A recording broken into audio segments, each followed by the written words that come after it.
आगामी विधानसभा चुनाव को लेकर सभी पार्टियों ने कमर कसनी शुरू कर दी है। इसी फहरिस्त में गुरुवार को AIMIM के प्रमुख असदुद्दीन ओवैसी ने मुरादाबाद में कारुला पीर के बाजार में जनसभा को संबोधित करते हुए देश के बंटवारे के लिए कांग्रेस और मोहम्मद अली जिन्ना को जिम्मेदार ठहराया। इस दौरान ओवैसी ने अखिलेश यादव को जिन्ना पर दिए बयान पर नसीहत देते हुए कहा कि भारत को तोड़ने वाले और पाकिस्तान को बनाने वाले का नाम जिन्ना था। उम्मीद है कि आप दोबारा ऐसी गलती नहीं करेंगे। उन्होंने कांग्रेस को भारत के विभाजन के लिए जिम्मेदार बताते हुए कहा कि उस वक्त मौलाना अब्दुल कलाम आजाद हर कांग्रेस नेता के पास गए थे, लेकिन किसी ने उनकी बात नहीं मानी। वो जानते थे अगर पाकिस्तान बनेगा तो हालात बदलेंगे। वहीं ओवैसी ने RSS पर कटाक्ष करते हुए कहा कि हिंदुस्तान की आजादी में उनका कोई योगदान नहीं था। पहले वो चड्ढी और लाठी लेकर चलते थे और अब पैंट पहनने लगे हैं। इसके अलावा ओवैसी ने अपने भाषण में कहा कि अखिलेश यादव यादवों के नेता हैं, मायावती जाटों की, ओम प्रकाश राजभर सिर्फ राजभरों के, पटेल नेता कुर्मी समाज के हैं, लेकिन देश में कोई मुसलमानों का नेता नहीं है। साथ ही AIMIM के प्रमुख ने कहा कि हम कोई बी पार्टी नहीं है।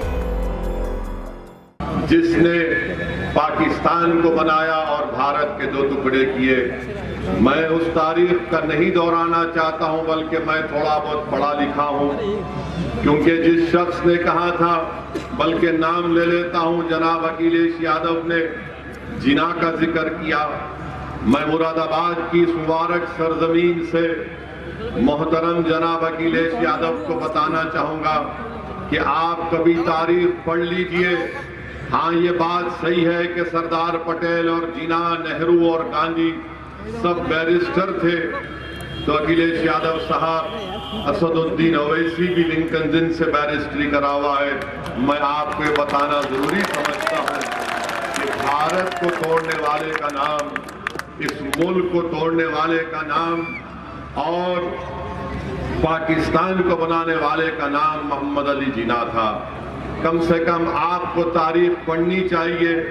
आप उत्तर प्रदेश के 5 साल चीफ मिनिस्टर रहे हैं, आप ऑस्ट्रेलिया से पढ़े, मैं बैरिस्ट्री पढ़ के बरतानिया से आया हूं। मैं उम्मीद करता हूं कि आप दोबारा इस तरह की गलती नहीं करेंगे। मौलाना अबुल कलाम आजाद भारत के इस दो टुकड़े के खिलाफ थे।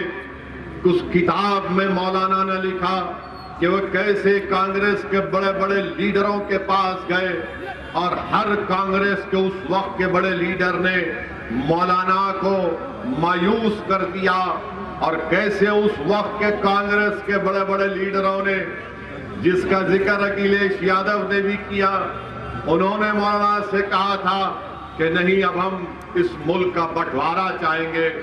उस किताब में मौलाना ने लिखा कि कैसे वो उन्होंने दौड़ दौड़ कर महात्मा गांधी के पास जाकर ये कहा कि भारत के दो टुकड़े नहीं होने चाहिए।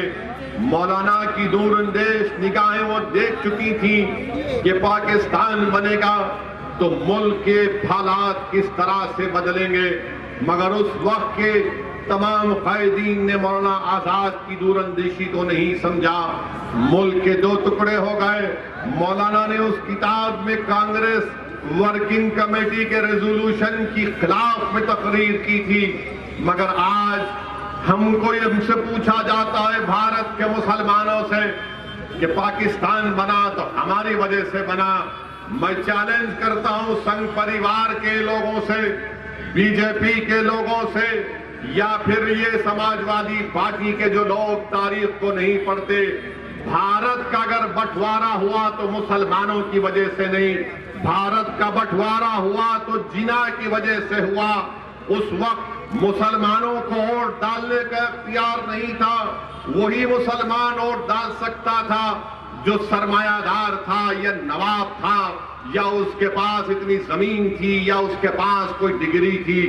मुसलमानों को मौरद इल्जाम खड़ा करना भारत के दो टुकड़े का ये सरासर झूठ है, ये मुसलमानों पर इल्जाम है और मैं इस इल्जाम को नहीं मानता। भारत के अगर दो टुकड़े हुए तो उसकी जिम्मेदार कांग्रेस पार्टी है, उसके जिम्मेदार वो तमाम उस वक्त के कायदीन है, हम जिम्मेदार नहीं है। शहीद अशफाकुल्लाह हमारे हीरो है, मगर ये लोग इनको भूल गए। जिना जिना करो। इधर समाजवादी जीना, उनके साथी भी जीना, और बीजेपी को मौका मिल गया वो भी जीना।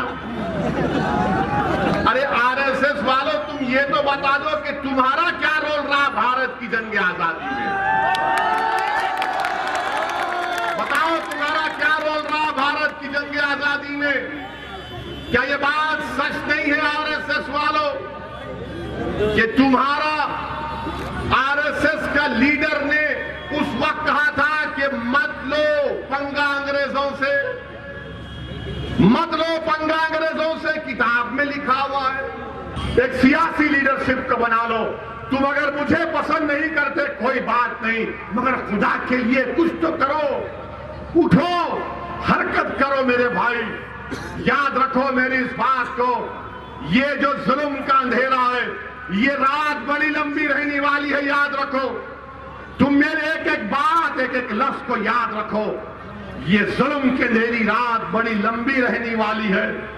यकीनन इस अंधेरे का खात्मा उस वक्त होगा जब तुम अपने मुकद्दर के फैसले करोगे। और कैसे करेंगे आप?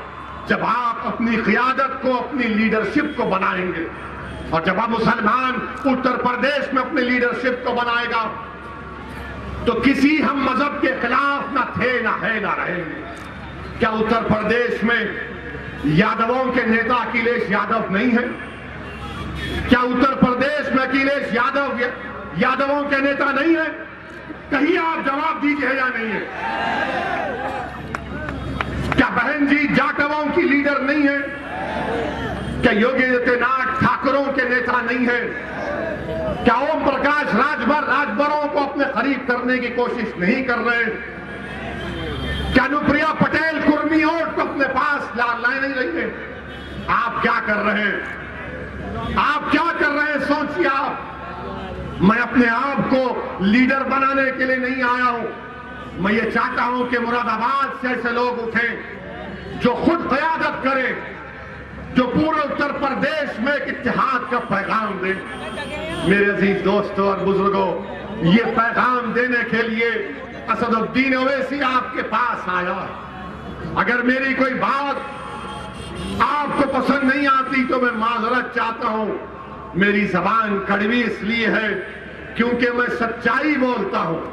मेरे जबान से निकले वाले अल्फाज अगर आपको तकलीफ पहुंचाते हैं तो मेरा मकसद तकलीफ पहुंचाना नहीं है।